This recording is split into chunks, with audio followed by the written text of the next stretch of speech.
Oh, David. Oh, Mr. Daily Old.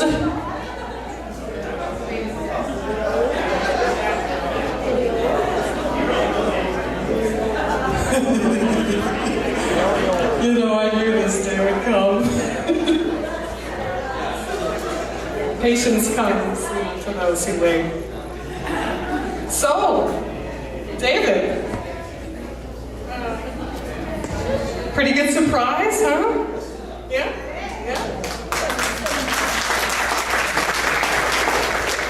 Did you have a clue? Absolutely not. And I blame Mark for that. This is really good. My wife. This is really good. You know, we're going to talk a little bit about David. Sometimes they call this a roast. But quite frankly, you know, with a true roast, if you're going to follow rules, which of course we don't, you get the honoree's permission. But we said, it's David. Nah. No permission needed. And you know, we told Karen that she could kind of handle this whole thing, and she said, there is simply not enough time. You know, there's just too much material to cover here. So we had a lottery. There were so many people that wanted to come up and roast David, take their shot at him, that we had to have a lottery. So we, you know, kind of trimmed it down, and we have a pretty good representation of people that know a little bit about David. And you look a little panicked because I got this mic in my hand. Yeah. Yes. Are you nervous? No. You should be.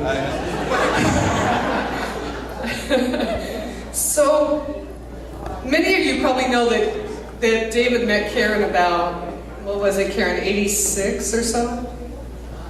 86, thereabouts. She's directing traffic. And let me think here. You went to Garfield High. No, Roosevelt. How dare you say Garfield? I'm a Rough Rider. Who's that Garfield guy out there? Let's keep it interesting, huh? And now let's see if I got the date right. Was it 78? Yes. Okay, this is good. 78. So then you graduated with a degree with business admin from Azusa Pacific, right? Yes. 96? Yes. What the hell were you doing for 18 years? Trying to find myself. I think Karen probably had something to do with that, huh? Yeah. And, you know, I'm thinking that degree was a total ruse because you still cannot spell. That's right. Right? You guys work with him, right? You know he can't spell. So, let's just move along here. What city are we in again? What? What city are we in? City of La Habra. We're City of La Habra. City of La Habra. This is a city building, right? Yes, it is. And you work in the city every single day, correct? Yes, I do. Okay, now let me get this straight. He works for the City of La Habra, city building, right? I'm told he's got his finger on the pulse of everything that goes on in this city, yet he did not have a clue about this party. Clueless. I'm just saying, clueless. So we got a few people that want to come and say a couple things. Sure. And the first person I'm going to bring up is not clueless, but I'm sure he's going to have some pretty good stories for us, and that would be Mr. Kyle DeLeon. You're in trouble now. Here you go, bud. Just hold on to this for a while. Yeah, so 19 years of my life with this guy. Learned a lot, thought I learned a lot, figured out I was wrong. So yeah, my dad, we have a couple names for him. Dave DeLeon, Chub Rock, Buddha Belly, Monkey Boy, and his newest nickname, the Old Man.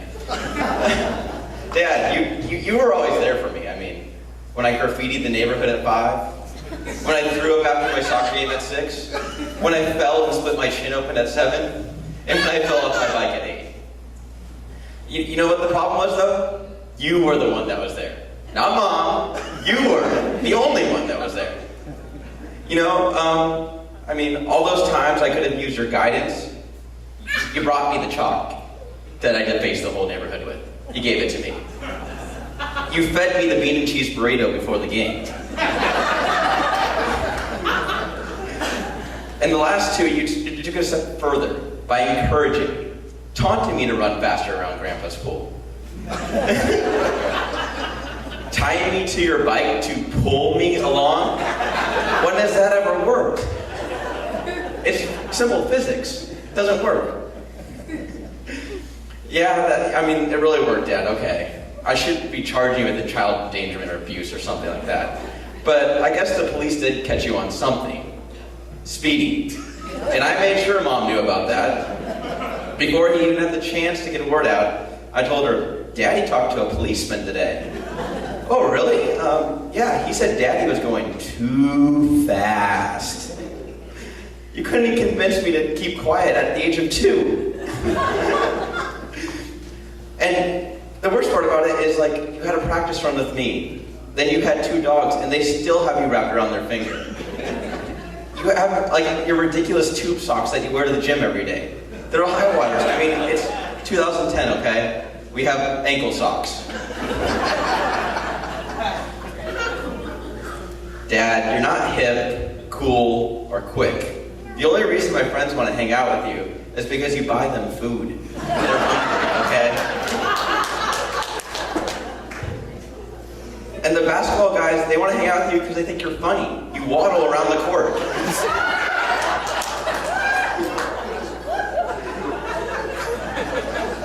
You guys, Forrest Gump once said, life is like a box of chocolates. Well, Dad, you must be like a cat because you've gone through several boxes of chocolates and you're turning gray. Well, we're on the topic of movies. Let's touch on a few things. Saturday Night Fever. John Travolta. He's incredible. Doing the high kicks, white tuxedo and all, staying alive.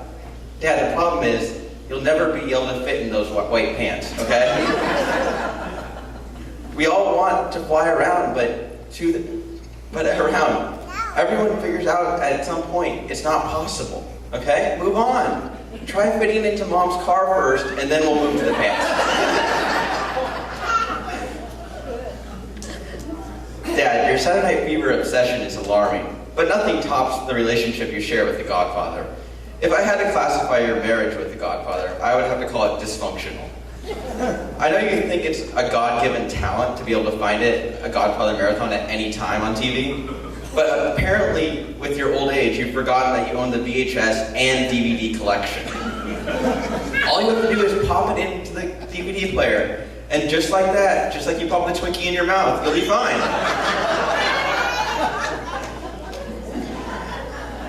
Those who knew my dad for the past 10 years can attest to the increased, weight loss. He does go to the gym every day, and I have to say that's probably the hardest thing I've ever seen. I can't even go to the gym every day. He gets up, 6:30 in the morning. I don't even know what that time is. And goes to the gym, plays basketball, lifts weights, and then comes back and irons my clothes for me. He irons the shirt for me. It's amazing. He's always been there for me. I mean, I think he loves me. Hopefully he loves me. And I mean, I at least got to keep him around another, 3 years, because college is really expensive. So. And I mean, turning 50 is a scary thing, but I think he's taken it in stride. He's probably one of the most active 50-year-olds I've ever met. Yeah, I mean, Dad, cheers to 50, and let's have at least a couple more years to go.